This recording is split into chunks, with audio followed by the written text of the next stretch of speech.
तो हमें पता है कि इलेक्ट्रिक फील्ड लाइंस को अगर आपको जानना है तो ये जो लाइन का लेंथ है ये इलेक्ट्रिक फील्ड का मैग्नीट्यूड बताता है और इसका जो डायरेक्शन है वो इलेक्ट्रिक फील्ड के डायरेक्शन को रिप्रेजेंट करता है। ये y है, ये x है, तभी तो x प्लस वाई है पूरा, तो ये 10 क्या होगा x अपान दिस x, तो इससे वैल्यू आ गई 1/2। y बराबर 10 पे अगर एक प्लेन में बना दूं तो उस प्लेन के हर पॉइंट पे लाइन के बीच का गैप बराबर है, मतलब उसके प्लेन के हर पॉइंट पे इलेक्ट्रिक फील्ड यूनिफॉर्म है। इसका मतलब जो इलेक्ट्रिक फील्ड स्ट्रेंथ यहाँ पे होगा वही इलेक्ट्रिक फील्ड स्ट्रेंथ यहाँ पे होगा और वही इलेक्ट्रिक फील्ड यहाँ पे भी होगा, क्योंकि उस प्लेन में हर दो लाइन के बीच का गैप बराबर। हेलो बच्चों, तो आज हम लोग स्टार्ट कर रहे हैं जेई चैलेंजर पे इलेक्ट्रोस्टैटिक्स, और जैसा कि देखते हैं, चलो मिक्स प्रॉब्लम की सीरीज है ये जो है, टॉपिक्स मिक्स प्रॉब्लम की सीरीज है, और इसमें ये है फर्स्ट क्वेश्चन। जो भी क्वेश्चन है वो देखो, अच्छे क्वेश्चन है और सोचना है बस। Each of following figures show the electric field vector at the 2 points A and B in the electric field. In which figure of your figures can illustrate the field be created by a single point charge? The underlined word is the single point charge. तो कौन सा single point charge को represent कर रहा है? Electric fields lines. तो हमें पता है कि इलेक्ट्रिक फील्ड लाइंस को अगर आपको जानना है, ठीक है, तो ये जो लाइन का लेंथ है ये इलेक्ट्रिक फील्ड का मैग्नीट्यूड बताता है और इसका जो डायरेक्शन है वो इलेक्ट्रिक फील्ड के डायरेक्शन को रिप्रेजेंट करता है, ठीक है। चूंकि ये पॉइंट चार्ज का है तो जितनी भी इलेक्ट्रिक फील्ड लाइंस होंगी पॉइंट चार्ज की वो रेडियली आउटवर्ड होंगी। इसका मतलब अगर इलेक्ट्रिक फील्ड लाइंस को आप आगे को एक्सटेंड कर दें तो आपको क्या बताएगा कि उस पॉइंट चार्ज का लोकेशन बताएगा, ठीक है। तो ठीक है, तो इस लाइन को पीछे एक्सटेंड करिए, इसको एक्सटेंड करिए। जब इसको आप एक्सटेंड करेंगे, ऐसे पीछे एक्सटेंड करेंगे तो ये यहाँ पे इंटरसेक्ट करेगा, ये यहाँ पे इंटरसेक्ट करेगा। तो यहाँ पे इंटरसेक्ट कर दिया, तो अब देखिए यहाँ पे अगर पॉइंट चार्ज है तो ये वाला डिस्टेंस इस पॉइंट पे डिस्टेंस कम है, तो यहाँ की इलेक्ट्रिक फील्ड ज़्यादा होना चाहिए। तो देखिए मैग्नीट्यूड ज़्यादा है और इसकी दूरी ज़्यादा है, तो दूरी ज़्यादा होगी तो इलेक्ट्रिक फील्ड का स्ट्रेंथ कम होगा, तो उस इलेक्ट्रिक फील्ड का वेक्टर कम लेंथ का होना चाहिए। तो ये वेक्टर कम लेंथ का है, ये वेक्टर ज़्यादा लेंथ का है, इसका मतलब सही है, ठीक है, क्योंकि पास वाले पॉइंट पे इलेक्ट्रिक फील्ड ज़्यादा लेंथ का होना चाहिए। नाउ इसकी बात करते हैं, ये है, इन दोनों को आगे की ओर बढ़ा देंगे, ऐसे आगे की ओर बढ़ा देंगे। अगर आगे की ओर बढ़ा दिए तो देखिए ये पॉइंट चार्ज का लोकेशन है, लेकिन ये दूरी कम है और ये दूरी ज़्यादा है। ये दूरी कम है तो यहाँ पे इलेक्ट्रिक फील्ड ज़्यादा होना चाहिए, जबकि लेंथ इसका छोटा है, इसलिए गलत ऑप्शन है। अब यहाँ पे आते हैं इस केस में, अब इस पॉइंट इस इलेक्ट्रिक फील्ड लाइंस को इस इलेक्ट्रिक फील्ड को इंटरसेक्ट करेगा तो ये बन गया क्या, पॉइंट चार्ज का लोकेशन। और ये अगर ये पॉइंट चार्ज का लोकेशन है तो इस पॉइंट पे जो इलेक्ट्रिक फील्ड होगा, अच्छा ये जो पॉइंट चार्ज है ये point charge basically negative point charge होगा, क्योंकि यहाँ पे इलेक्ट्रिक फील्ड्स इस डायरेक्शन से रिप्रेजेंट हो रहा है, मतलब ऐसे रिप्रेजेंट हो रहा है, और यहाँ पे इलेक्ट्रिक फील्ड ऐसे रिप्रेजेंट हो रहा है।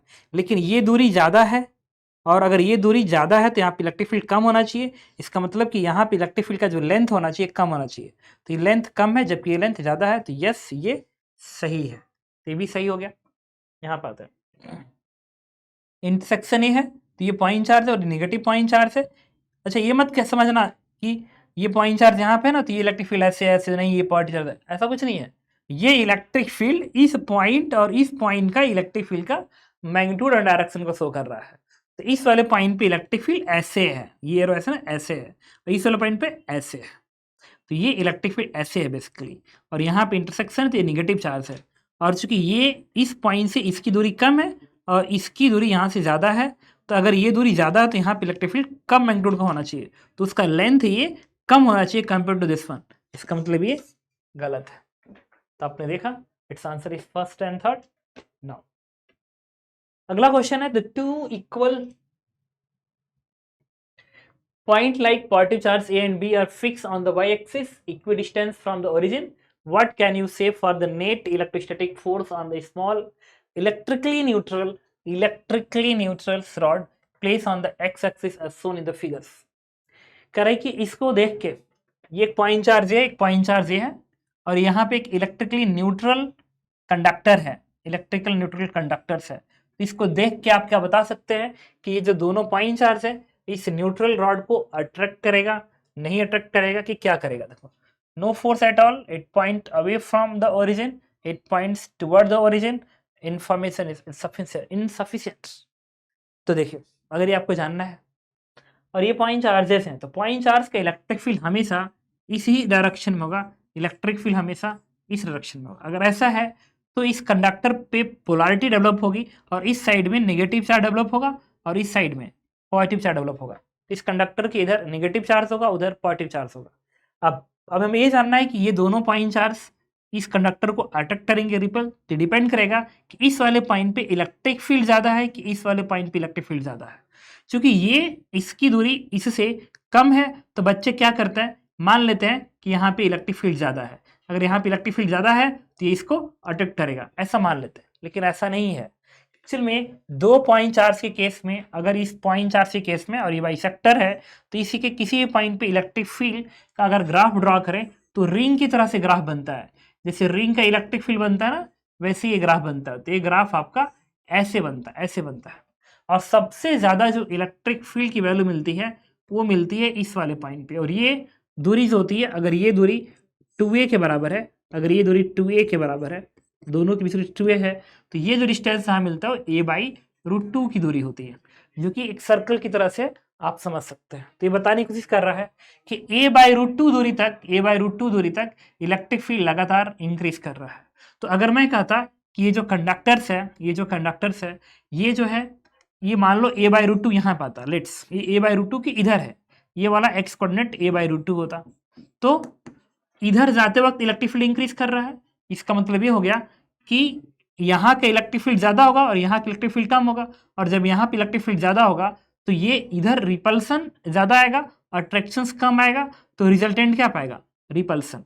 मतलब अगर ये जो मेटल है, अगर metal x is less than a/√2 पे रखा गया है, मेटल अगर इसके अंदर रखा गया है, तो हम क्या कहेंगे? ये रिपल्सन शो करेगा। आई थिंक आप समझ रहे होगे कि मैं क्या बोल रहा हूँ। और अगर ये a की वैल्यू a/√2 से ज़्यादा दूरी पर रखा गया, a/√2 से ज़्यादा दूरी पर रखा गया है, मतलब कि यही मेटल इधर रखा गया होता, तो a/√2 के बाद तो इलेक्ट्रिक फील्ड लगातार घट रहा है, लगातार घट रहा है। मतलब अगर सिचुएशन ऐसा होता कि x बराबर a/√2 इधर होता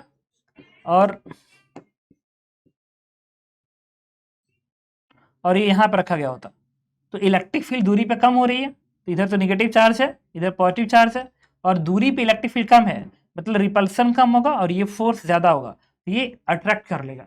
तो इस केस में क्या होगा? अगर x की वैल्यू a/√2 से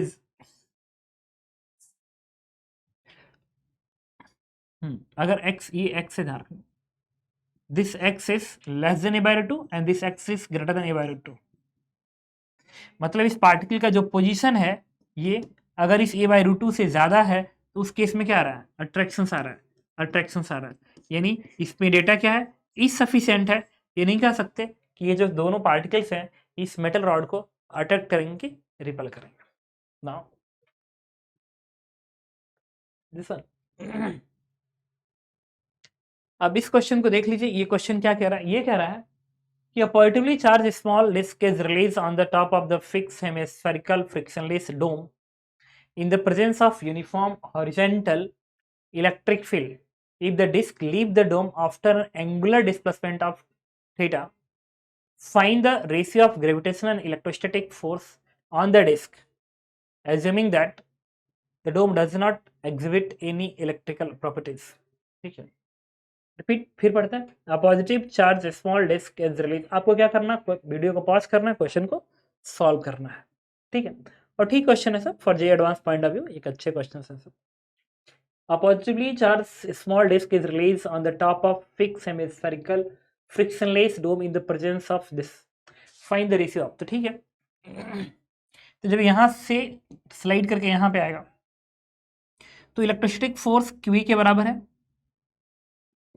एंड दूसरा mg आपका डाउनवर्ड दिखेगा। आप लगाएंगे इस पे वर्क कैंसिल थ्योरम। अगर इसका रेडियस r है तो इस क्यू का वर्डन क्या बनेगा? इस क्यू का जो वर्डन आप लिखेंगे वो लिखेंगे क्यू ई इंटू ये वाला distance it is R sine theta, और इस एम जी का वर्डन क्या लिखेंगे plus M G into M G का डायरेक्शन में ये वाला डिस्प्लेसमेंट ये आएगा R minus R cos theta is equal to change in kinetic energy.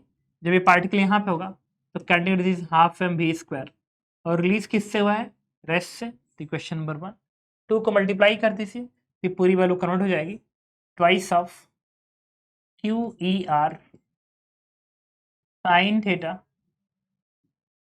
क्या मल्टीप्लाई करना है ऐसे रहने दो। अगला इक्वेशन यहाँ पे लिखेंगे नॉर्मल रिएक्शन का इक्वेशन, क्योंकि यहाँ पे जस्ट सरफेस ग्लिफ कर रहा है तो एंगल क्या हो जाएगा 0। अगर ये वाला एंगल थीटा है तो ये भी एंगल क्या आएगा थीटा। अब ये वाला एंगल अगर थीटा है ये बनेगा 90 माइनस थीटा, तो ये बनेगा बेसिकली 90 माइनस थीटा, क्योंकि ये थीटा है ये पूरा 90 इन थीटा। अब toward the centre force equation लिखेंगे, कितना लिखेंगे आप एम जी का कॉस थीटा माइनस इसका कंप्लीट इधर आएगा it is Q E cos of 90 minus theta is sine theta is equal to M V square by R. अब यहाँ से जो एम वी स्क्वायर की वैल्यू है ना उसको उठा के आपको यहाँ रखना होगा सेकेंड इक्वेशन में, और आपके आंसर आने शुरू हो जाएंगे। तो उठा के रखिए एम वी स्क्वायर यहाँ पर रखेंगे, ये हो जाएगा आपका क्यू ई आर। एक काम करो ना यहाँ से आर निकाल लो, यहाँ से आर ये वाला आर आर निकाल के यहाँ पे ला दो, और जहाँ पे एम वी स्क्वायर बाहर आएगा वहाँ पे पूरी वैल्यू रख दो। ये बनेगा Q E sine theta, Q E sine theta plus M G 1 minus cos theta बराबर half M B square by R, उसके लिए पे रखेंगे ये बनेगा M G cos theta minus Q E sine theta. I think समझ रहे होगे कि एक इजी क्वेश्चन है, ठीक है, तो ऐसे ही क्वेश्चंस करने हैं, ठीक है, गुड, इतने समझदार हो तुम लोग। क्या करेंगे इस हाफ को इधर भेजेंगे तो हो जाएगा 3/2 क्यू ई साइन थीटा, ठीक, प्लस ये बनेगा एम जी इंटू और ये क्या है minus M G cos theta ना, minus M G cos theta, ये half M G cos theta, इसको उधर भेज दीजिए तो बनेगा 3/2 एम जी कॉस थीटा। अब थीटा की वैल्यू कितनी दी गई है साइन इनवर्स 3/5 है थीटा, इसका मतलब थीटा 37 डिग्री रहा होगा, तभी तो साइन इनवर्स 3/5 थीटा है। अब उठा के यहाँ पर दीजिए 3/5 तो बनेगा 9/10 क्यू ई, ये बनेगा प्लस एम जी बराबर ये बनेगा 3/2 और 37 पे बनेगा 4/5 तो 4/5 एम जी। अब क्या करिए आप ये बनेगा 9 क्यू ई, तो 9 Q E is equal to ये एम जी है तो ये बनेगा 8/10, ये बनेगा 2 यहाँ भेज दीजिए 6/5 और इधर जाएगा तो बनेगा एम जी अपान 5 बन जाएगा। तो उन्होंने क्या पूछा है gravitational and electrostatic force, gravitational तो M G upon gravitational and electrostatics Q से डिवाइड करना है इसको, तो अगर इससे डिवाइड करेंगे तो बनेगा 5/9, जो कि आपको किसी भी ऑप्शन में दिखाई फिलहाल नहीं दे रहा है, तो आपको ये बताना है कि मैंने कहाँ पे गलती कर रखी है, ठीक। साइन इनवर्स 3/5 कितना होता है 37 डिग्री होता है।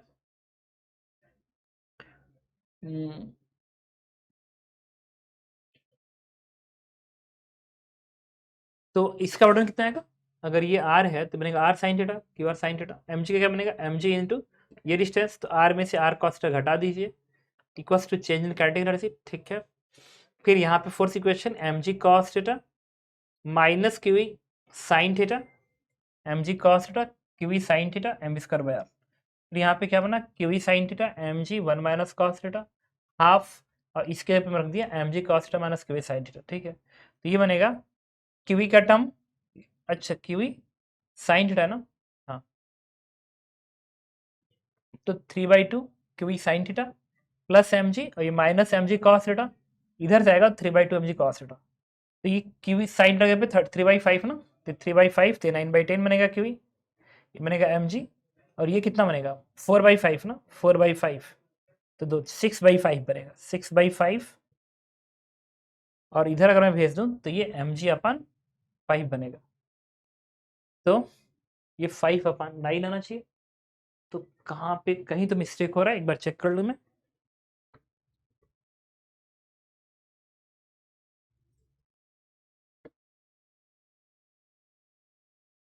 ओके, तो गलती तो समझ में आ गई आप लोगों को, मुझे ये गलती नहीं समझ में आई थी। तो ये गलती है 9/10 की, यहाँ पे 9/10 होना चाहिए। तो ये कितना आ गया, mg इधर और q इधर भेजिए, तो ये बनेगा 1/, ये क्या आएगा, 5 दूनी 10 2, तो ये 9/2। Answer is 9/2। It is third part is correct. इसके बाद आते हैं इस क्वेश्चन पे, कह रहा है if a dipole of dipole moment pi is place at a point 0, y and point charge at the origin of the coordinate system, the net electric field at a point x, x plus y vanishes if x y both are positive, then coordinate of y is equal to, देखते हैं, a point a dipole of dipole moment pi is placed at a point 0, y, यहाँ पे एक dipole मैंने रख दिया pi के बराबर, ये डिस्टेंस y है, and a point charge at the origin, the net electric fields at x, x plus y vanishes if x y are both are positive, the coordinate y is equal to, ठीक है, y और x में क्या relation होगा, तो कह रहा है कि इलेक्ट्रिक फील्ड को गैप करना है, ठीक। अच्छा, ये पॉइंट चार्ज की इलेक्ट्रिक फील्ड एक डाइपोल के वजह से गैप होना चाहिए, वो गैप कब होगा, जब दो वेक्टर है, दो वेक्टर की इलेक्ट्रिक फील्ड तब गैप होता है, तो एक कब गैप होता है बताओ, दो पॉइंट चार्ज की इलेक्ट्रिक फील्ड तब गैप होता है, नहीं, दो वेक्टर तब न्यूट्रलाइज होता है जब एक दूसरे के अपोजिट हो। तो मैंने क्या किया, ऐसे एक लाइन बनाई और इस डाइपोल से मैंने एक लाइन ऐसे दिखा दी, कह रहा है कि इस वाले पॉइंट पे नेट इलेक्ट्रिक फील्ड तभी गैप होगा जब इस डाइपोल का इलेक्ट्रिक फील्ड, इस डाइपोल का इलेक्ट्रिक फील्ड एग्जैक्टली, अगर ये डाइपोल इलेक्ट्रिक फील्ड ऐसे दे दे, मतलब अगर ये पॉइंट चार्ज है, अगर ये फील्ड ऐसे दे रहा है ऐसे, मतलब इसका इलेक्ट्रिक फील्ड अगर ऐसे है, इस डाइपोल का इलेक्ट्रिक फील्ड अगर ऐसे है, तो इस पॉइंट चार्ज के इलेक्ट्रिक फील्ड एग्जैक्टली ऐसे होगा, ये एक नेगेटिव चार्ज होगा, नेगेटिव चार्ज होगा, अगर ये इलेक्ट्रिक फील्ड ऐसे दे रहा है तो ये पॉइंट चार्ज ऐसे देगा, तभी कैंसिल हो पाए, तभी जाके कैंसिल होगा, अदरवाइज कैंसिलेशन नहीं लगने वाला, क्योंकि दो वेक्टर एक दूसरे के एंटी पैरेलल होंगे तभी जाके उनका रिजल्टेंट 0 आएगा। तो चलिए कैलकुलेट करते हैं इस चीज को। तो इसका कोऑर्डिनेट है x, y, तो ये जो डाइपोल है, डाइपोल के इलेक्ट्रिक फील्ड एक तो रेडियल डायरेक्शन में होता है ऐसे, और रेडियल डायरेक्शन में होता है, और ये वाला एंगल अगर मैं कहूँ कि θ1 है, θ1 है, तो इस रेडियल डायरेक्शन के साथ ये जो डाइपोल एंगल बनाता है अल्फा, तो इस tan अल्फा में और इस θ1 में रिलेशन होता है 1/2 tan θ1, ये आपको याद आ रहा होगा कि अगर ये θ1 है और ये अल्फा है तो दोनों का रिलेशन इसको होल्ड करेगा, तो tan alpha equals to this one. अब एक काम करते हैं, इसको आगे की ओर बढ़ाते हैं, और इस पॉइंट का कोऑर्डिनेट उन्होंने दे रखा है कितना, x, x प्लस वाई, ये कोऑर्डिनेट, तो tan θ1 किसके बराबर होगा, इससे मैं लिखूंगा tan alpha is equal to 1/2 and tan θ1 this length upon this length, ये लेंथ कितना होगा, यहाँ से लेके यहाँ तक x प्लस वाई, यहाँ तक y, ये कितना आएगा x डिवाइडेड बाई ये वाला डिस्टेंस, ये x के ही बराबर है, तो आप x रख देंगे, देखो ये y है, ये x है, तभी तो x प्लस वाई है पूरा, तो ये tan θ1 क्या होगा x अपॉन दिस x, तो इससे वैल्यू आ गई 1/2, तो tan अल्फा 1/2। अब ये जो एंगल अल्फा है इसका हमें रिलेशन देखना पड़ेगा, ये एंगल अल्फा को अगर मैं ऐसे बना दूं अल्फा, तो इस अल्फा के साथ जो रिलेशन मैं लिखूंगा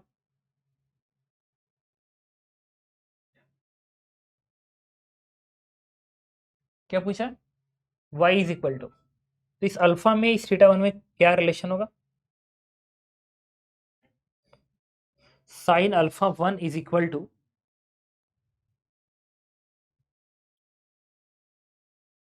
ओके, तो हमें निकालना था 10,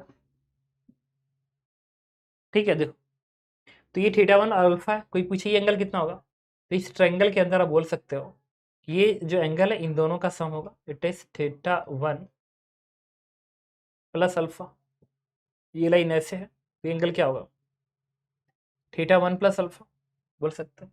इसको आप आगे की ओर बढ़ा दीजिए, जब इसको आप आगे की ओर बढ़ाएंगे, इसको आगे की ओर बढ़ाएंगे, तो इस ट्रायंगल में आप लगा सकते हैं tan theta one plus alpha बराबर this length upon this length, तो ये लेंथ क्या होगा x प्लस वाई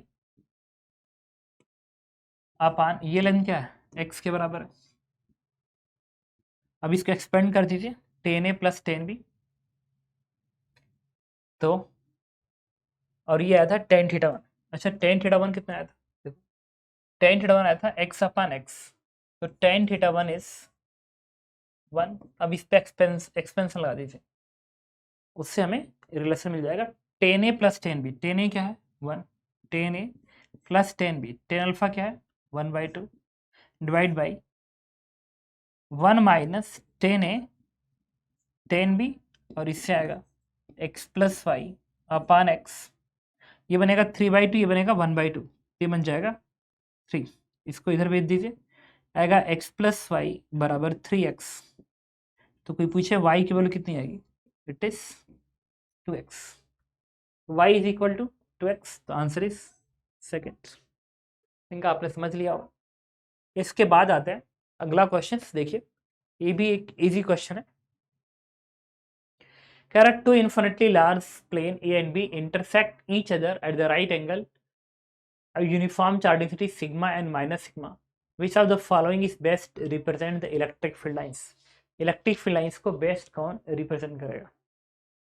यहाँ देखिए, यहाँ पे जो लाइंस के गैप्स हैं ये बढ़ते जा रहे हैं, यहाँ के लाइंस के गैप जो है इक्वली हैं, यहाँ पे कर्व दिख रहा है, यहाँ पे भी कर्व दिख रहा है। ओके, अब देखिए चूंकि ये इनफाइनाइट प्लेट्स हैं, इनफाइनाइट प्लेट है, तो मैं अच्छे से जानता हूँ कि इनफाइनाइट प्लेट्स के जो इलेक्ट्रिक फील्ड्स होती हैं वो यूनिफॉर्म होती हैं, कहीं भी रहेगा इनफाइनाइट प्लेट का इलेक्ट्रिक फील्ड यूनिफॉर्म रहेगा, वो sigma upon two epsilon not होता है।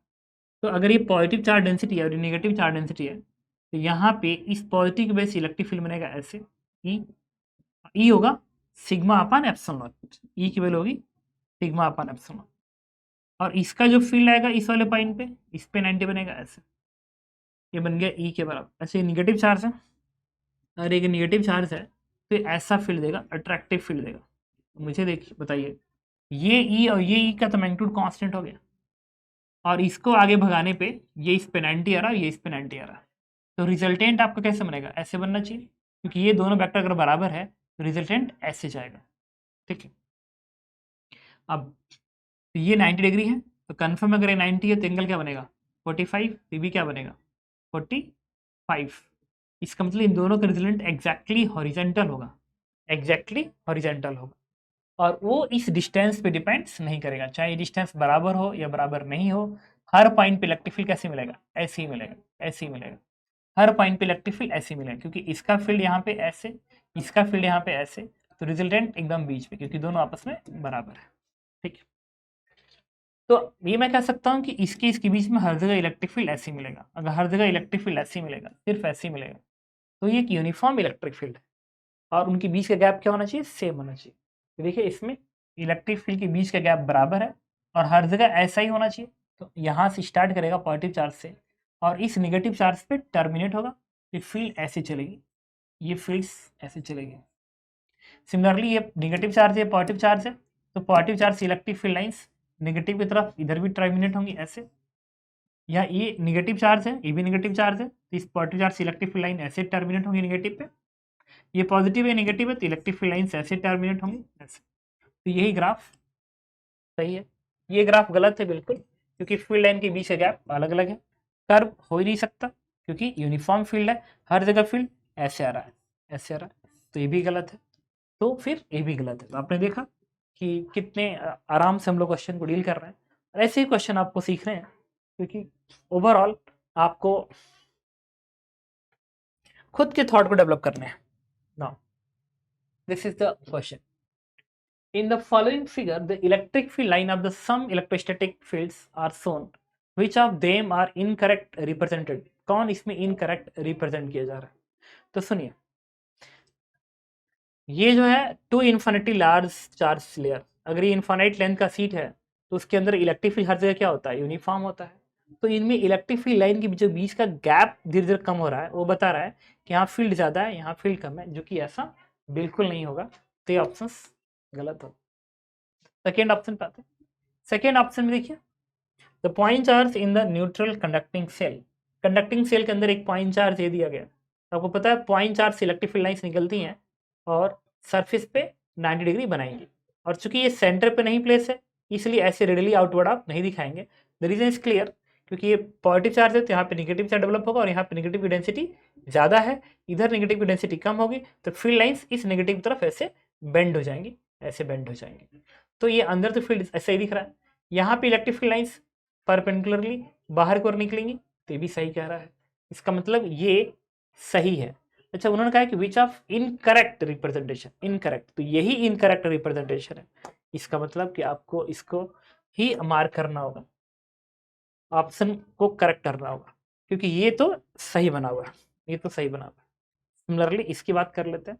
ये पॉइंट चार्ज अगर सेंटर पे है तो रेडियली आउटवर्ड निकलेगा, यहाँ पे कोई फील्ड लाइंस नहीं होगी और ये 90 डिग्री पे आएगा, तो एकदम सही कह रहा है। यहाँ पे बात करते हैं, ये पॉजिटिव चार्ज है, ये भी पॉजिटिव चार्ज है, तो फील्ड लाइन एक दूसरे को ऐसे रिपल कराएंगे, ऐसे रिपल कराएंगे, एकदम सही है। टू अनइक्वल पॉइंट चार्जेस है ना, अनइक्वल पॉइंट चार्ज है तो नंबर ऑफ फील्ड लाइंस अलग अलग होंगी। इससे देखो 1 2 3 4 5 लाइन्स निकल रही हैं, इससे ज़्यादा लाइन निकल रही हैं, तो जिससे ज़्यादा लाइन निकलेंगी वो मैग्नीट्यूड में ज़्यादा होगा, तो ये भी सही है। तो इनकरेक्ट ऑप्शन दिस वन मैंने मार्क कर दिया।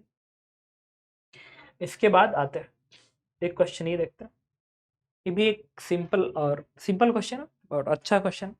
ये कह रहा है, देखिए, the electric field lines of a portion of electric field that is symmetrically with respect to the rotation about y-axis as shown in the figure. A charged particle is stay in equilibrium at a point 0, 10. If the modulus of the charge of the particle is changed gradually till it's shifted to the another equilibrium position 0, 0, estimate fractional change in the charge modulus. ठीक है, अभी तक तो question नहीं समझ में आया, फिर क्वेश्चन को समझने की कोशिश करते हैं। देखिए, electric field lines of portion, electric field lines of a portion of electric field that is symmetrically with respect to the rotation about y-axis, ये आपकी y-axis है, और जो इलेक्ट्रिक फील्ड लाइंस है इस एक्सिस के अबाउट सिमेट्रिकल है, मतलब कि फील्ड लाइंस ऐसे अगर आ रही हैं तो इधर चारों तरफ ऐसे जा रही है, ऐसे एकदम सिमेट्रिकल फील्ड लाइंस है इस एक्सिस के अबाउट, क्योंकि ऐसा दिख रहा है। A charged particle stay in equilibrium at a point 0, 10. 0, 10 पे एक चार्ज पार्टिकल इक्विलिब्रियम पे है, यहाँ पे इक्विलिब्रियम पे है, और अगर ये सिमेट्रिकल है तो ये फील्ड लाइंस ऐसे जा रही है, इस तरीके से फील्ड लाइंस है, ऐसे फील्ड लाइंस है, बीच की फील्ड लाइंस ऐसे होगी, और यहाँ पे इक्विलिब्रियम पे है। If the modulus of the charge of the particle is changed gradually till is shifted to another equilibrium position 0, 0, मतलब ये 0, 10 पे इक्विलिब्रियम पे था ही, ये यहाँ पे भी इक्विलिब्रियम पे आ रहा है, इक्विलिब्रियम पे आ रहा है। Estimate the fractional change in charge modulus, मतलब चार्ज का मैग्नीट्यूड यहाँ पे अगर Q1 है और यहाँ पे Q2 है, तो इक्विलिब्रियम पोजीशन पे आपको फ्रैक्शनल चेंज इन मॉडुलस चाहिए, मतलब Q1 माइनस Q2 अपान Q1 की वैल्यू निकालते हैं। तब तक आप अपर टाइम करिए, थोड़ा मैं पानी पीऊँ।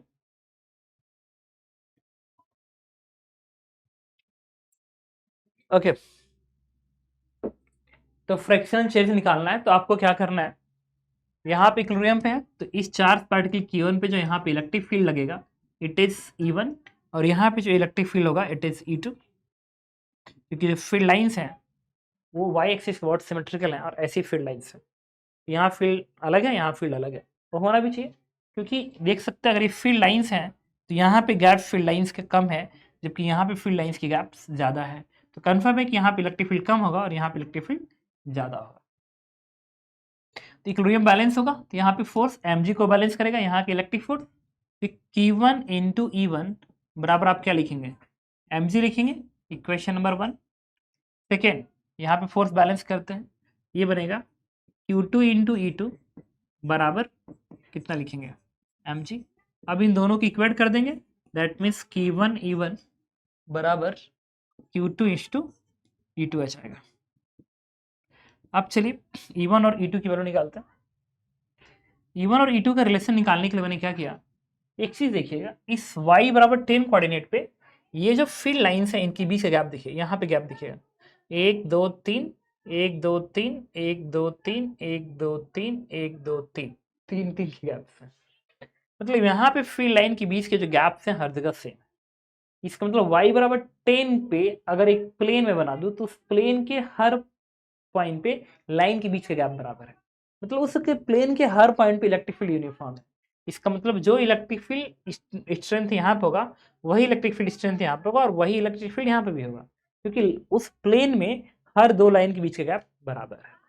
तो ठीक है, तो इलेक्ट्रिक फील्ड हमें पता है कि electric field number of field line density के प्रोपोर्शनल होता है। Electric field number of field line density के प्रोपोर्शनल होता है, डेंसिटी के प्रोपोर्शनल होता है। ओके, तो देखिए अगर मैं आपसे ये कहूँ डेंसिटी निकालनी है, यहाँ पे कितनी डेंसिटी है, तो यहाँ पे जो डेंसिटी है देखो, यहाँ से लेके यहाँ तक कितनी लाइंस है। अच्छा, डेंसिटी के प्रोपोर्शनल होता है तो एक कांस्टेंट सी लगा देंगे। ये कितनी लाइंस है, 1 2 3 4 5 है, 5 है, ये टोटल 5 लाइन है। और ये कितने रेडियस में फैली हुई है, ये रेडियस किसके बराबर है, 15 के बराबर, 15 के बराबर है। मतलब यहाँ पे फील्ड लाइन सिमेट्रिकली ऐसे है, ऐसे है, ऐसे है। तो ये जो टोटल रेडियस बनेगा वो रेडियस कितने बनेगा, 15 मीटर का रेडियस बनेगा, 15 मीटर का रेडियस बनेगा। तो यहाँ पे जो फील्ड लाइन की डेंसिटी होगी E1, उसको मैं लिख लूंगा C into number of line, 1 2 3 4 5, 5 है, तो 5 इंटू डी एरिया, इस पूरे का एरिया, क्योंकि चूंकि हर लाइन बीच गैप बराबर है तो हर जगह डेंसिटी बराबर होगी, तो पूरे एरिया से डिवाइड कर देंगे। तो ये आएगा पाई इंटू 15 का स्क्वायर, ये बन गया E1। सिमिलरली हम लोग E2 निकालेंगे, जो E2 आएगा उसके लिए कांस्टेंट C तो वैसे ही रहेगा, प्रोपोर्शनलिटी कांस्टेंट, लेकिन यहाँ पे ये जो फील्ड लाइंस है वो 15 में ना फैल के 1 2 3 4 5, 5 फील्ड लाइन सिर्फ 0 और 5 के बीच में लाई कर रही है। तो हम लोग क्या करेंगे, नंबर ऑफ लाइंस फिर अगेन 5, लेकिन डिवाइड करेंगे पाई इंटू कितने रेडियस में है, ये 5 है ना, तो 5 के रेडियस पे है। इस तरीके से मैंने E2 निकाल लिया, फील्ड लाइन डेंसिटी, ठीक है। और इससे E1 अपान E2 मैं निकालने चाह रहा हूँ, E1 अपान E2।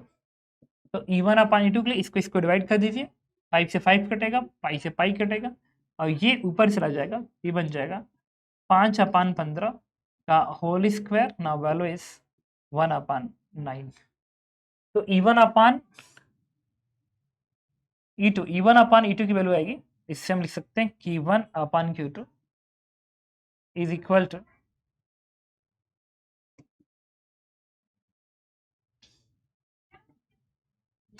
मैं चाहता हूं Q2 अपान Q1 निकालना, तो Q2 अपान Q1 कितना आएगा, इसको इधर भेज दीजिए, इसको इधर भेजिए, तो E1 अपान E2, E1 अपान E2 वहां से आएगा 1 अपान 9।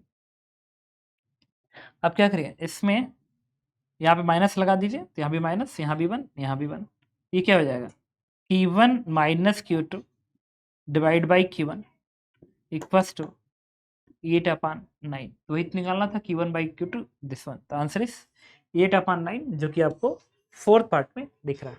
Now this is the next question. ये भी क्वेश्चन एक इजी क्वेश्चन है, ठीक है, और आपको करने हैं।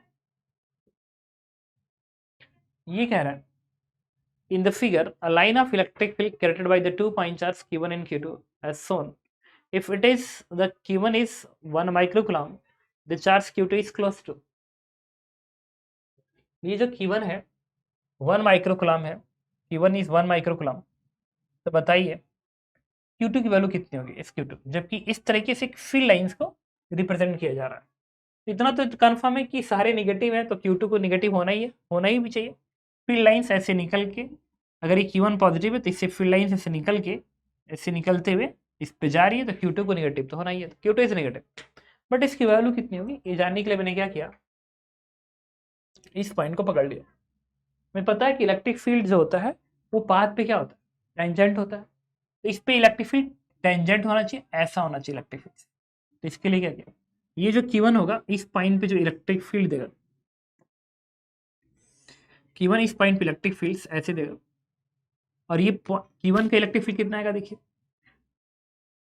तो ये होता है K Q1 divide by R का स्क्वायर, और R ये दूरी है। तो एक काम करते हैं ना, इसको 1 यूनिट मान लेते हैं, 1 यूनिट 1 यूनिट 1 यूनिट। तो ये क्या होगा, 1 2 यूनिट है, और ये 1 2 3 4 यूनिट है। तो ये जो डिस्टेंस होना चाहिए, ये जो R1 डिस्टेंस होना चाहिए, कितना यूनिट होना चाहिए, तो R1 equals to root over 2 unit का स्क्वायर 4 प्लस 1 2 3 4 4 का स्क्वायर 16।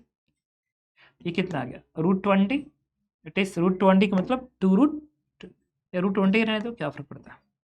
तो यहाँ पे स्क्वायरिंग करेंगे तो बन गया 20, R1 तो इतना बन गया ना। उसी तरीके से Q2 को लिखेंगे, तो Q2 जो होगा वो इलेक्ट्रिक फील्ड्स जो है ये नेगेटिव चार्ज है, तो अपनी तरफ ऐसे अट्रैक्ट करेगा। और ये इलेक्ट्रिक फील्ड अगर E1 है, तो ये इलेक्ट्रिक फील्ड आपका E2 है। कोई पूछे E2 कितना होगा, तो E2 के लिए आप क्या करेंगे, E2 के लिए it is K Q2 divide by R2 का स्क्वायर। R2 आपकी ये दूरी है, ये दूरी कैसे आएगी, ये जो R2 आएगी आपकी, इट इज रूट ओवर देखिए R2 के लिए इस डिस्टेंस का स्क्वायर प्लस इस डिस्टेंस का स्क्वायर करेंगे, इस डिस्टेंस का स्क्वायर प्लस इस डिस्टेंस का स्क्वायर करेंगे, तो ये कितना आ गया, 1 2 3 4, ये तो 16 ही बनेगा, प्लस ये कितना बनेगा 1 2 3 4 5 6 7 8, ये 64 बन जाएगा। तो वैल्यू कितनी आ गई, 6 4 10 6 1 7 √80 बन गया। यहाँ पे आप क्या लिखेंगे, E2 की जगह पे K Q2 अपन R2 का स्क्वायर दैट इज 80 बन गया। क्योंकि नेट फील्ड हॉरिजॉन्टल है, इसका मतलब कि वर्टिकल कंपोनेंट्स इसका और इसका बराबर होना चाहिए। तो मैंने कहा let's this angle is theta, अगर एंगल थीटा है तो इस लाइन को इस लाइन को बढ़ा देंगे, ये भी एंगल क्या आएगा थीटा, इसको आगे बढ़ा देंगे, इस एंगल का मैं अपने मन से अल्फा बोल दिया। तो आप लिखेंगे E1 का कॉस थीटा, E1 मतलब K Q1 अपान 20 का cos theta, and cos theta बनेगा this length upon this length. ये लेंथ किसके बराबर है, 1 2 3 4 डिवाइडेड बाई ये लेंथ क्या है R1, और R1 में निकाल चुका हूँ √20, इस बैलेंस बाई इसका y कंपोनेंट, तो E2 किसके बराबर है, E2 है K Q2 divide by 80 into इसका cos अल्फा, इसका cos अल्फा बनेगा this length upon this length, ये लेंथ तो अगेन 4 है, एंड डिवाइड बाई ये लेंथ R2 जो है √80 है, तो यहाँ पे √80 कर लेंगे। अब ये 4 के टर्म्स कैंसिल आउट हुए, के से कैंसिल आउट हुआ, पूछा Q2 की वैल्यू बताइए, तो Q1 दिया गया है किसके बराबर, 10 के बराबर, तो यहाँ पे 10 रख दीजिए, तो बन गया 10 अपान 20, और ये √20 है, तो √20 इसको इधर भेज के, इधर √20 इसको भेज के रूट नहीं, ये बनेगा Q2 अपान 80 इंटू 4, और ये 20 इधर जाएगा तो √4 से 2 बाहर आ जाएगा, बाहर आ गया, ये कितना आ गया, ये 0 से 0 कटेगा, ये 2 से 2 कट जाएगा, और Q2 की वैल्यू हो जाएगी 20 के 20 मतलब -20 दिख नहीं रहा है, फिर हमसे कौन सी गलती हो गई यार। अच्छा ओके, Q1 को मैंने 10 लिख दिया जबकि Q1 उन्होंने 1 दे रखा है, तो ठीक है, तो 2 माइक्रो कूलम हो जाएगा, minus sign 2 micro coulomb. I think आप समझ गए होंगे, अगर आपको इलेक्ट्रोस्टैटिक्स अच्छे से आता होगा, तो अच्छा क्या मतलब एक एवरेज आता होगा, तो आप ज़रूर समझेंगे कि मैं कैसे समझा रहा हूँ। Now the next question is, देखिए ये मैं आपको बताता हूँ ये क्या कह रहा है। ये एक इजी क्वेश्चन और हर जगह ये क्वेश्चन होता है, ठीक है, और इसको बताता हूँ। A current conducting cell of radius r has a charge q electrostatic force between the two part of the cell which are either side of a plane that is at a distance r from the center of the cell। तो एक easy question है, advance में भी आ चुका है। कह रहा है कि सेंटर से ये दूरी है स्मॉल r के बराबर, ठीक है। और आपको पता करना है कि इस पार्ट पे इस पार्ट ने कितना फोर्स लगाया है।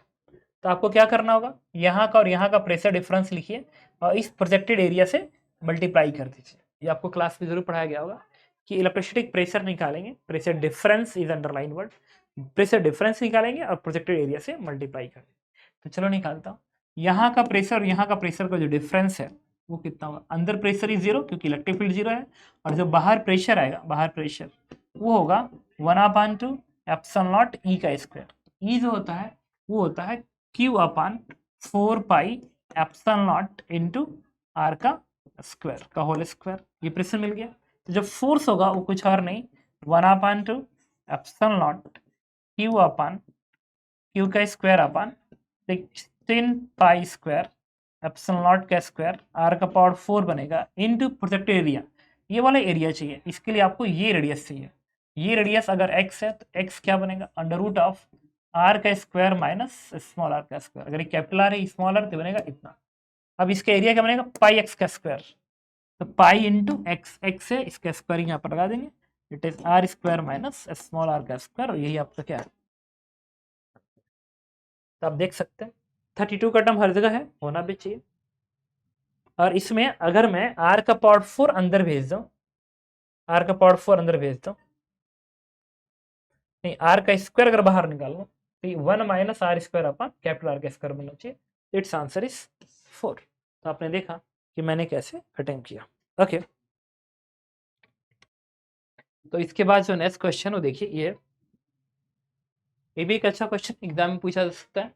कह रहा cube made of insulating material has a uniform charge distribution throughout its volume, assuming electric potential due to this charge infinitely distance placed at 0, potential the center found to be V0. What is the potential at the corner of this of its corner? कह रहे कि अगर एक cube है इस तरीके से, तो इस क्यूब के सेंटर का पोटेंशियल V0 है, तो बताइए इसके कॉर्नर का पोटेंशियल भी कितना होगा। अगर सेंटर का पोटेंशियल V0 है तो कॉर्नर का पोटेंशियल भी कितना होगा। तो देखिए ये सॉलिड क्यूब है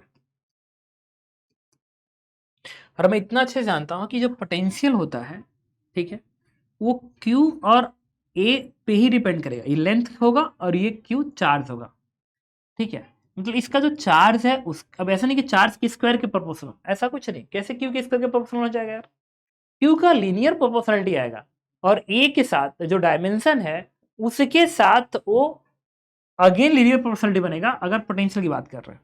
बस फर्क क्या होगा कि एक कांस्टेंट हो जाएगा। तो भी सी क्यू अपान ए ये कांस्टेंट है जो कि इस क्यूब के लिए कांस्टेंट है, मतलब किसी भी क्यूब के लिए कांस्टेंट है, चाहे क्यूब छोटे साइज का बड़ा साइज का, उसके लिए कांस्टेंट है। अगर चार्ज वॉल्यूम चार्ज डेंसिटी सारे क्यूब का बराबर कर दिया जाए तो ये कांस्टेंट सबके लिए बराबर आएगा। तो पोटेंशियल फंक्शन सी क्यू अपान ए, ऐसा नहीं है कि पोटेंशियल फंक्शन में जाएगा सी क्यू का स्क्वायर बाई ए क्यू, ये कैसे हो सकता है, डायमेंशन भी तो बैलेंस करना चाहिए। तो क्यू अपान ए के ही टर्म में जाना चाहिए, चलेगा। तो पोटेंशियल जो सेंटर होगा इट इज सी क्यू अपान ए होगा, जो कि उन्होंने दे रखा है V0 के बराबर, तो मैंने इसको ऐसे लिख दिया। अब कह रहा है इसके कॉर्नर का पोटेंशियल भी बताइए। अब मैंने क्या किया कि ऐसा ही क्यूब टोटल 8 लगा दिया, 8 क्यूब लगा दिया और एक ऐसा क्यूब बनाया जिसका साइड लेंथ, अगर 8 क्यूब लगाएंगे तो टोटल साइड लेंथ हो जाएगा। मैं चाहता हूं कि ये सेंटर बन जाए, तो कितना क्यूब लगाऊं ताकि ये सेंटर बन जाए। तो एक क्यूब यहाँ पे ऐसा, मतलब ये सेंटर बन जाए। तो ऊपर अगर एक मैंने 4 क्यूब लगा दिया, ऐसे 4 क्यूब ऐसे लगा दिए ऊपर, और ऐसा ही 4 क्यूब मैं नीचे लगा दूं, एक 4 क्यूब ऊपर एक 4 क्यूब नीचे। तो आप ये बताओ कि ये जो बनेगा ना, ये वाला एंड इन चारों क्यूब के लिए एक सेंटर रोल प्ले करेगा। मतलब एक क्यूब का कॉर्नर, अगर नीचे 4 क्यूब लगे हैं और ऊपर भी 4 क्यूब लगे हैं, तो एक क्यूब का कॉर्नर इस पूरे क्यूब के लिए एक सेंटर का रोल प्ले करेगा। इसका मतलब कि अगर ये 4 क्यूब का है तो ये लेंथ ए है, तो ये पूरा लेंथ क्या हो जाएगा 2a, और ये नीचे ये 4 है तो नीचे भी 4 है, तो टोटल कितने क्यूब हो गए 8। अगर इसका एक क्यूब का चार्ज क्यू है, एक क्यूब का चार्ज क्यू है, तो यहाँ पे टोटल 8 क्यूब है, तो 8 क्यूब का चार्ज क्या होगा 8Q हो जाएगा, 8Q हो जाएगा। और तब कोई पूछे कि बताइए इसके सेंटर का पोटेंशियल कितना होगा, इसके सेंटर का पोटेंशियल होगा इसी फॉर्मूले के अनुसार। तो टोटल इसको मैंने V डैश कर लिया। अरे तुम समझ रहे हो मैं क्या बोल रहा हूँ ना भाई, 4 क्यूब नीचे हो और 4 क्यूब ऊपर, 4 क्यूब ऊपर और 4 क्यूब नीचे हो, तो ये जो 2a लेंथ का क्यूब बन रहा है उसमें से एक क्यूब का जो कॉर्नर होगा क्या इन 8 क्यूब का सेंटर होगा? सोच के देखो, होगा। तो मैं कहूंगा उस सेंटर का पोटेंशियल V डैश गवर्न करेगा इस फॉर्मूले को, C Q की जगह पे total charge 8Q and divided by side length A is replace by 2a। तो पोटेंशियल हो जाएगा कितना, 4CQ अपान होगा, लेकिन ये सेंटर का पोटेंशियल होगा जब ये 8 क्यूब होंगे। तो हर क्यूब ने सिमेट्रिकली उसके अपने सेंटर पे बराबर और पोटेंशियल दिया है। तो एक क्यूब ने अपने सेंटर पे कितना पोटेंशियल दिया, मतलब एक क्यूब ने इन चारों क्यूब का जो 8 क्यूब का जो सेंटर है उस पर कितना पोटेंशियल दिया है। तो एक क्यूब ने ये 8 क्यूब का जो सेंटर है उस पर जो पोटेंशियल देगा वो V डबल डैश, वो कुछ और नहीं 4CQ अपान A को 8 से मैंने डिवाइड कर दिया भाई, ऊपर 4 नीचे 4, टोटल 8 क्यूब, 8 ने मिलकर सेंटर पे इतना पोटेंशियल प्रोवाइड किया। तो एक क्यूब ने उस टोटल क्यूब के सेंटर पे कितना पोटेंशियल प्रोवाइड करेगा, तो 8 से डिवाइड कर दीजिए, ये आ गया कितना 1/2 CQ अपान A। और देखिए CQ अपान A V0 है, ये क्या आ गया V0/2। इसका मतलब एक क्यूब ने उसके सेंटर पे इतना पोटेंशियल दिया, या मैं यूं कहूं तो एक क्यूब ने अपने कॉर्नर पे कितना पोटेंशियल दिया, कितना दिया that is V0/2। Answer no. This is the next question. ये कह रहा है कि consider a thin conducting shell of radius r carrying a total charge q, the 2 point charge q and 2q are placed at a point a and b। ये a है, यहां पे कितना चार्ज प्लेस है q, and 2q place at a point b,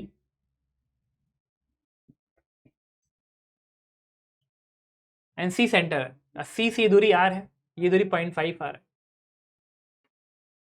how much charge will flow to the earth, इसको earth किया गया। If the shell is earth, कह रहे कि ये q चार्ज है, सेंटर से इसके सेंटर से इसकी दूरी 0.5 r है, इसका रेडियस r है, यहां से लेके यहां तक की दूरी 2r है। अगर आपने इस अर्थ को इसको अर्थिंग कर दी, इसको अर्थिंग कर दी, अब स्विच को क्लोज कर दिया, तो पता करना इस स्विच से कितना चार्ज फ्लो किया। तो देखिए कितना चार्ज फ्लो करेगा मुझे ये जानना है। तो मैंने क्या किया, तो ये क्यू चार्ज है। अब क्लोज होने के पहले, क्लोज होने के पहले अगर ये कॉन्सेप्ट आपने पढ़ा होगा तो जरूर आपको समझ में आएगा, और नहीं पढ़ा होगा तो हो सकता है कि ना समझ में आए, क्योंकि इस थ्योरी को आपको समझना पड़ेगा। तो ये क्यू चार्ज है, तो यहाँ पे माइनस क्यू चार्ज आएगा और यहाँ पे प्लस क्यू चार्ज आएगा। अगर आप इसको अर्थ भी कर देते हैं, इसको अर्थ भी कर देते हैं, कर दिया, तो भी इस अंदर वाले सरफेस का जो टोटल चार्ज होगा वो माइनस क्यू ही रहेगा, माइनस क्यू ही रहेगा।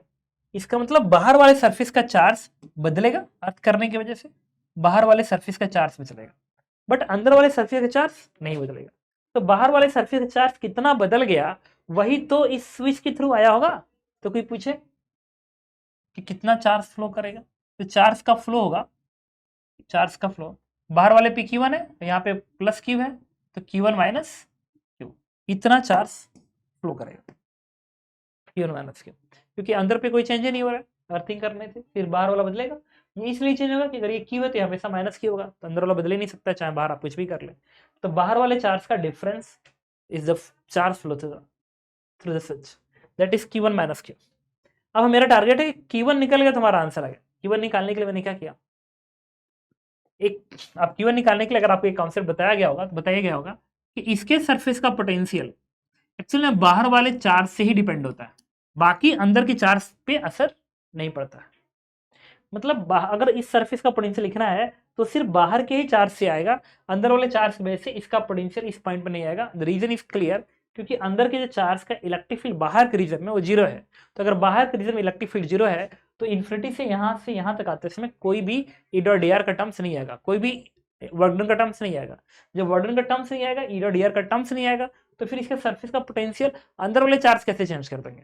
इसका मतलब कि मैं एक ऐसे क्वेश्चन की कल्पना करूं जिस क्वेश्चन में अंदर कोई चार्ज ही ना हो, अंदर कोई चार्ज ना हो, और बाहर सिर्फ Q1 हो, बाहर सिर्फ Q1 हो, और इसके सेंटर से 2r दूरी पे एक चार्ज 2q हो, बस से। और मैं कहूं कि इस केस में बताइए इसके सरफेस का पोटेंशियल कितना होगा, कितना होगा। इस केस में इसके सरफेस का पोटेंशियल और इस केस में इसके सरफेस का पोटेंशियल एग्जैक्टली सेम होगा, क्योंकि अंदर के चार्ज का असर बाहर नहीं पड़ने वाला है। ठीक है, तो फिर इस क्वेश्चन को मैंने इससे मान के इसके सरफेस का पोटेंशियल निकालना है, तो मैंने क्वेश्चन ऐसे बना लिया। और जब ऐसे बना लेंगे तो इनके वजह से, ये जो बाहर के चार्जेस हैं उनके वजह से अंदर के पॉइंट पे भी कोई पोटेंशियल का चेंज नहीं आएगा। इसका मतलब बाहर के चार्जेस जो सेंटर में पोटेंशियल प्रोड्यूस करेंगे, ये बाहर के चार्जेस इसके सरफेस पे भी एग्जैक्टली उतना ही पोटेंशियल प्रोवाइड करेंगे, क्योंकि बाहर के चार्ज का इलेक्ट्रिक फील्ड अंदर के हर पॉइंट पे जीरो है। अगर अंदर के हर पॉइंट पे इलेक्ट्रिक फील्ड जीरो दे रहा है, इसका मतलब कि अंदर के हर पॉइंट पे पोटेंशियल इन बाहर वाले चार्ज की वजह से सेम है। तो जो सरफेस पे होगा वही सेंटर पे होगा। तो बाहर वाले चार्ज की वजह से सेंटर का पोटेंशियल लिखते हैं, सेंटर का पोटेंशियल वो बनेगा के Q1, इसके वजह से सेंटर का के Q1/r, और इसके वजह से सेंटर का दिस इज के 2q/2r, ये बन गया।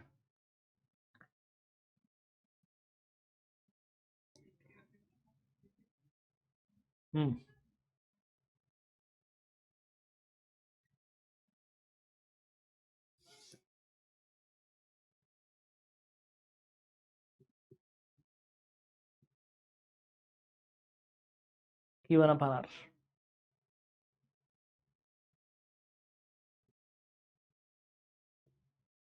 थिन कंडक्टिंग रेडियस आप कहेंगे टोटल चार्ज क्यू। अच्छा, एक चीज ध्यान रखना था, इसमें ध्यान रखना था, हम क्वेश्चन पढ़ने में एक मिस्टेक किए थे। Radius R carrying a total charge Q, इस वाले पे टोटल चार्ज क्यू था शुरू में, तो अगर ये क्यू है, ये माइनस क्यू, तो यहाँ पे कितना होना चाहिए था 2q, तभी तो इसका टोटल सम क्यू बनेगा। तो और ये फाइनल तो Q1 हो गया, तो Q1 में से आपको 2q सब्ट्रैक्ट करना हो, Q1 में से ये सब्ट्रैक्ट करेंगे तब आएगा चार्ज का फ्लो। अब देखिए अब क्या करना है कि सेंटर का पोटेंशियल आपने इतना लिख दिया, और यही सरफेस का होगा, सरफेस को आपने अर्थ कर दिया है, तो क्या हो जाएगा 0। यहाँ से Q1 की वैल्यू क्या आ गई, इट इज -q, आ गया -q, उठा के यहाँ पे Q1 रख दीजिए, ये -q -2q, it is -3q, तो जो चार्ज फ्लो किया इट इज 3q। ओके, देखिए तो ये नेक्स्ट क्वेश्चन है, और इसमें आप एक बार क्वेश्चन रीड कर लो, मुझे ऑलरेडी क्वेश्चन पता है। कह रहा है 2 bead of equal mass m, दोनों का मास एग्जैक्टली सेम है। Charges Q1 and Q2 can be fixed on the frictionless non-conducting rod bent at angle, right angle. Initially the bead are held at distance d and 2d from the corner as shown in the figure. When the one of the bead reaches the corner, where will be the other bead be? Treat the beads are particles. अगर एक Beed particle की तरह से है, मतलब बीड ना एक rod होता है, उसमें एक रिंग होता है, ऐसी एक रिंग लगा होता है जो ऐसे मूव करता है, तो बीड जो है एक रिंग की तरह से, ये एक रिंग की तरह से। अब कह रहा है कि जब ये यहाँ पे आ रहा है तो ये कहाँ पे होगा, इसका मतलब दोनों एक दूसरे को अट्रैक्ट कर रहे हैं। अगर अट्रैक्ट कर रहे हैं तभी जाके इसने इसके ऊपर फोर्स ऐसे लगाया है और इसने ऊपर फोर्स ऐसे लगाया है। अब इस फोर्स के इस कंपोनेंट की वजह से इधर जाएगा और इस फोर्स के इस कंपोनेंट की वजह से इधर आएगा, फिर जिस वक्त इसको क्रॉस करेगा उस वक्त ये कहाँ पे होगा, ये हमें पता करना है। ठीक है, तो चलिए मैंने मान लिया कि किसी टाइम पे, अच्छा ये जो फोर्स होगा और ये फोर्स, ये दोनों फोर्सेस आपस में सेम होंगे, ये और ये, क्योंकि एक्शन रिएक्शन पे आ रहा है, तो जितना फोर्स ये पार्टिकल इस पे लगाएगा, ये पार्टिकल भी इसके ऊपर उतना ही फोर्स लगाएगा। तो चलिए मैंने ऐसे बना लिया वाई एक्सिस और ऐसे बना लिया एक्स एक्सिस बना लिया। अब मैं क्या करूंगा, इन पार्टिकल का एक्सेलरेशन लिखूंगा। सेंटर ऑफ मास का मैं चाहता हूँ एक्सेलरेशन लिखना, चलो इस पूरे सिस्टम का सेंटर ऑफ मास का एक्सेलरेशन लिखूंगा। तो क्या लिखूंगा, इस पार्टिकल पे जो फोर्स लग रहा है, इस पार्टिकल का मोशन ऐसे है ना, ऐसे है, तो इस पार्टिकल का एक्सेलरेशन कितना बनेगा, अगर ये थीटा है तो नेट फोर्स, अच्छा ये एफ इधर आएगा तो ये इसको ऐसे खींचेगा तो नॉर्मल रिएक्शन ऐसे जाएगा, ये जो n1 आएगा इस एफ के इस कंपोनेंट को बैलेंस करेगा, जिसकी वजह से ये पार्टिकल ऐसे मोशन करेगा, ऐसे नहीं करेगा, और इस एफ का एक कंपोनेंट इधर आएगा जो कि इसको इधर खींचेगा, लेकिन ये जो रॉड है वो ऐसे n2 देके उसको बैलेंस कर देगा। इस एंगल को थीटा बोल दिया, क्योंकि ये थीटा है तो ये थीटा है। किसी टाइम पे let's this is X distance and this is Y distance, किसी टाइम पे मान लिया। तो कोई पूछे कि इसके सिस्टम पे नेट फोर्स कितना है, इसके सिस्टम पे नेट फोर्स क्या होगा, इस एफ का ये वाला कंपोनेंट और इस फोर्स का ये वाला कंपोनेंट, क्योंकि ये वाले कंपोनेंट तो कैंसिल हो चुके हैं। तो सिस्टम पे नेट फोर्स आप क्या लिखेंगे, F net is this is F cos theta, F cos theta इधर है तो माइनस आई कैप, और ये क्या है, एफ का ये वाला कंपोनेंट बैलेंस ये बनेगा नीचे को एफ साइन थीटा, तो नीचे को है तो minus F sine theta J cap, ये एफ बन गया। तो कोई पूछे कि सेंटर ऑफ मास का एक्सेलरेशन बताइए, तो इसी को मास से डिवाइड कर देंगे तो ये क्या बनेगा, F upon M into minus cos theta I cap, से माइनस एम बाहर निकाल लीजिए, this is cos theta I cap plus sine theta J cap, ये सेंटर ऑफ मास का एक्सेलरेशन बन गया। अब मैं चाहता हूं सेंटर ऑफ मास का पोजीशन निकालना, सेंटर ऑफ मास का पोजीशन, तो सेंटर ऑफ मास का पोजीशन कितना आएगा, अब लिखते हैं RCM vector is equal to ये है एक्स, इधर आई कैप है तो लिखेंगे आप एक्स आई कैप, ये क्या है M into x I cap, M into x I cap plus इसका मास क्या एम और ये दूरी वाई है ऊपर की ओर, तो आप लिखेंगे M into Y J cap divide by total mass it is 2m। अब यहाँ से आरसीएम क्या बन गया 1/2 common, it is X I cap plus Y J cap. तो एक काम करते हैं, अब मैं इस वेक्टर को लिखना चाहता हूं, इसको मैंने आर मान लिया, तो एक्स वेक्टर क्या होगा, आर का कॉस थीटा बनेगा, X is R cos theta, तो यहां लिख सकते हैं आर कॉस थीटा, तो आर बाहर आएगा तो बनेगा r/2 into cos theta I cap, और y की जगह पे क्या लिखेंगे, अगर ये r है और ये थीटा है तो ये क्या बनेगा r साइन थीटा, और r को बाहर निकाल लिया तो ये बनेगा साइन थीटा इंटू जे कैप बनेगा। अब तुम देखो तो ये जो वेक्टर है, ये जो आरसीएम वेक्टर है, आरसीएम वेक्टर, ये जो आरसीएम वेक्टर आ रहा है और ये एक्सेलरेशन वेक्टर आ रहा है, इसको थोड़ा सा सही से देखिए, ये वाला टर्म्स एकदम बराबर है, यहाँ पे एक माइनस साइन है और यहाँ पे माइनस साइन है, इसका मतलब एसीएम और आरसीएम हमेशा एंटी पैरेलल रहेंगे। तो ये कंफर्म कर रहा है कि एसीएम वेक्टर जो है it is always anti parallel to क्या आरसीएम, तो एसीएम और आरसीएम हमेशा एक दूसरे के एंटी पैरेलल रहेंगे। तो अगर ये हमेशा एक दूसरे के एंटी पैरेलल हैं, तो अगर ये सेंटर ऑफ मास है और इसका ये पोजीशन वेक्टर है ऐसा, और एक्सेलरेशन हमेशा इसके एंटी पैरेलल है ऐसे है सेंटर ऑफ मास का, इसका मतलब कि जिस समय पे एक पार्टिकल यहां पे जाएगा दूसरे पार्टिकल को भी यहीं जाना पड़ेगा, तब क्योंकि सेंटर ऑफ मास तो इसी पोजीशन पे जाना है ना, अगर सेंटर ऑफ मास इसी पे जाना है, इसी पे जा रहा है, तो जिस समय ये यहां पे आएगा उस समय ऐसा हुआ कि ये दूरी और ये इधर की दूरी एकदम बराबर होगी ताकि सेंटर ऑफ मास इसी पे रहे, फिर ऐसा आएगा जहां पे ये दूरी और ये दूरी बराबर रहेगी ताकि सेंटर ऑफ मास यहाँ पर है। इसका मतलब कि जिस वक्त ये इसको टच करेगा तो सेंटर ऑफ मास यहीं पे आ गया, तो इस पार्टिकल को भी तो यहीं पे जाना पड़ेगा। इसका मतलब कि इनिशियल डिस्टेंस डी हो चाहे 2d हो कुछ भी हो, जिस वक्त ये पार्टिकल इस ओरिजिन को अटेंड करेगा ये उस पार्टिकल को भी इस ओरिजिन पे जाना पड़ेगा, irrespective value of D and 2d, इस पे डिपेंड नहीं करने वाला, ठीक है, क्योंकि सेंटर ऑफ मास का एक्सेलरेशन हमेशा पोजीशन वेक्टर के एंटी पैरेलल से। ओके, तो इस तरीके से मैंने आपको इस क्वेश्चन को अटेम्प्ट किया और आपने देखा। चलिए इसके बाद एक और क्वेश्चन है, वो ये है, इट इज रियली अच्छा क्वेश्चन। यार a charge particle A is fix at the base of the uniform slope of inclination angle alpha, ये इंक्लिनेशन एंगल अल्फा दिया गया, ये एंगल बीटा है। Another charge particle B is placed at the slope at the angular position beta from the line of greatest slope through the position of the first particle.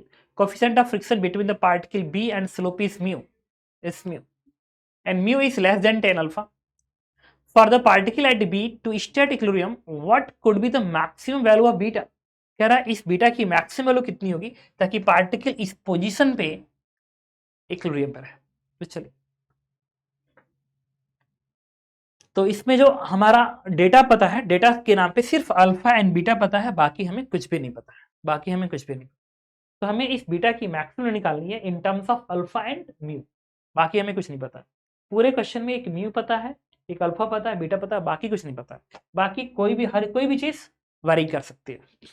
अब कह रहा charge particle A is fixed at the positions, यहाँ पे एक charge particle को आपने fix कर दिया पोजीशन के ऊपर। अंदर charge particle B at position this one, it is small Q. कह रहा है कि इस बीटा की मैक्सिमम वैल्यू कितनी हो ताकि ये इस प्लेन पे इक्विलिब्रियम पे हो सके। तो देखिए जो mg का साइन अल्फा होता है ना, अगर आप ठीक है, अगर अगर आपको मैकेनिक्स ठीक ठाक आती है तो आप समझ जाओगे, ठीक है, क्योंकि एक अच्छा क्वेश्चन है। जो mg का कंपोनेंट बनेगा इधर, ये वाला बनेगा mg साइन अल्फा, इस प्लेन में एक फोर्स बनेगा mg साइन अल्फा, एंड दूसरा जो फोर्स बनेगा वो ये बनेगा mg cos अल्फा, जो इस प्लेन के परपेंडिकुलर होगा और वही इसके सरफेस पे नॉर्मल रिएक्शन प्रोवाइड करेगा।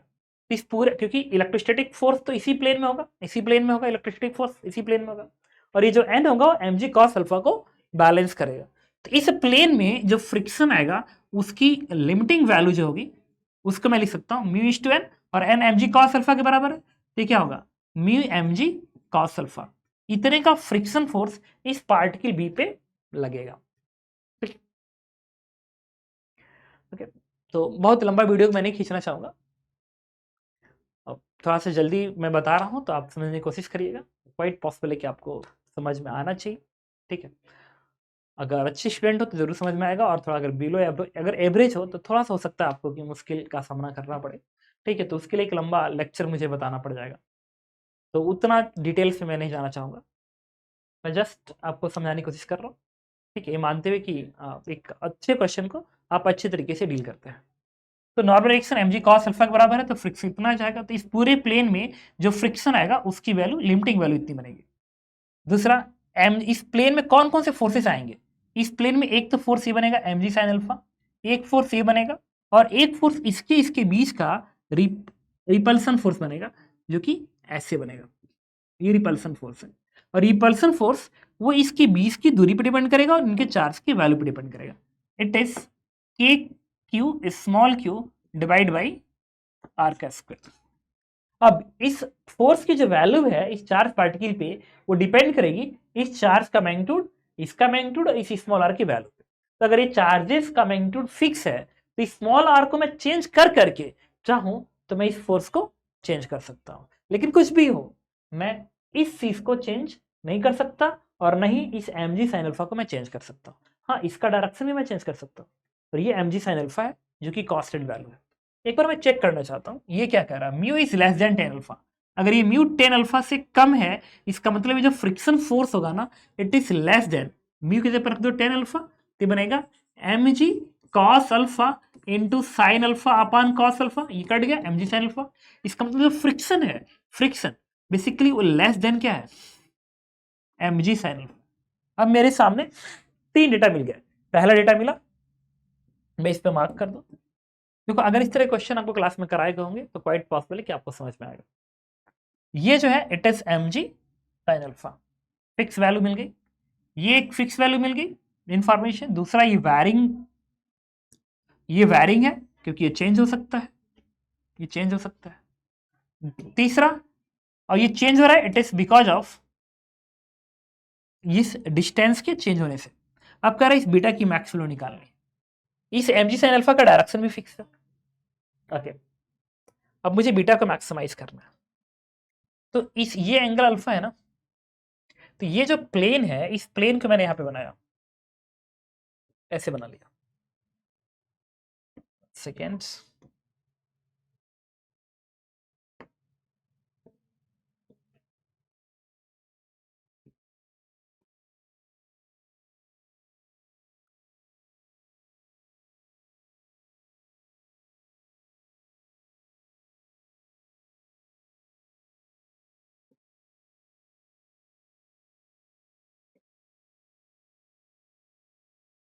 इस प्लेन को मैंने यहां पे बना दिया। अब देखिए 1 सेकेंड,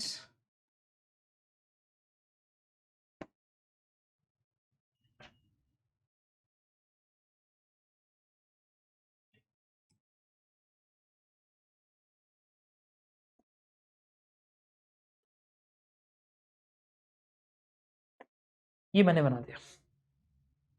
अब इस प्लेन में इस लाइन के पैरेलल एक फोर्स होगा ये, 1 सेकेंड, इसके पैरेलल, अब इसी के पैरेलल एक लाइन भी ड्रॉ कर लेते हैं हम लोग, क्यों?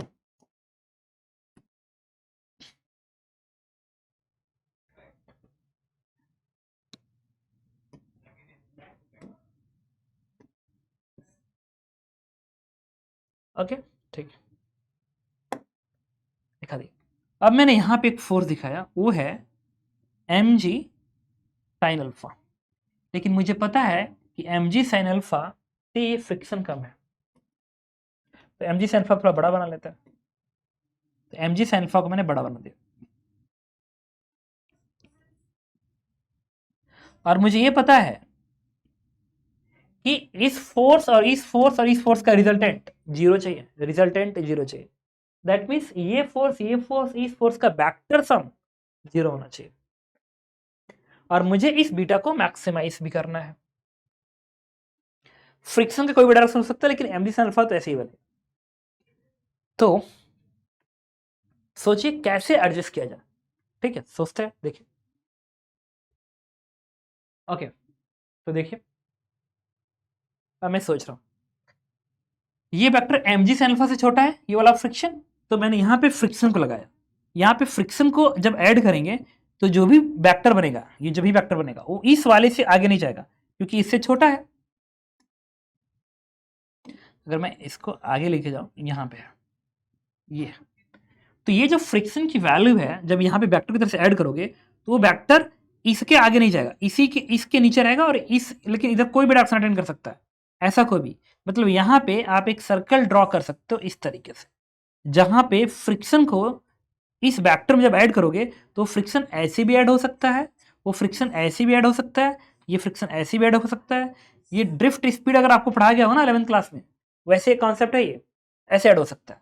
लेकिन अगर यहां पे ऐड हुआ तो ये फोर्स mg sin अल्फा, ये फोर्स फ्रिक्शन, और ये जो फोर्स होगा, ये फोर्स, ये नेट जीरो रहना चाहिए। मतलब इस फोर्स में इस फोर्स को जोड़ो और फिर उस वाले फोर्स को जोड़ो, ये वाला फोर्स को इस वाले फोर्स को जोड़ो, तो रिजल्टेंट क्या आ जाएगा? जीरो। देखिए कंप्लीट ट्रायंगल बन गया, जीरो। तो उस केस में जो एंगल होगा, अच्छा ये जो फोर्स है, इसी फोर्स का इस लाइन के साथ एंगल बीटा है। देखिए ये जो फोर्स है, ये जो लाइन ऑफ फोर्स है, इसी फोर्स का इस लाइन से एंगल बीटा है। या अगर मैं ऐसे ड्रॉ कर लूं इसके पैरेलल, तो ये एंगल बीटा है, ये एंगल बीटा है। अब इस बीटा को मुझे मैक्सिमाइज करना है। अगर इस बीटा को मैक्सिमाइज करना है तो, और ये डायरेक्शन कोई भी अटेंड कर सकता है, तो इसको तुम ऐसे अटेंड कराओ ना, ऐसे अटेंड कराइए, और ये वैल्यू कुछ भी अटेंड कर सकता है, डिपेंडिंग ऑन इस आर को कम करते जाइए, कम कर दीजिए, बहुत बड़ी वैल्यू अटेंड कर सकता है।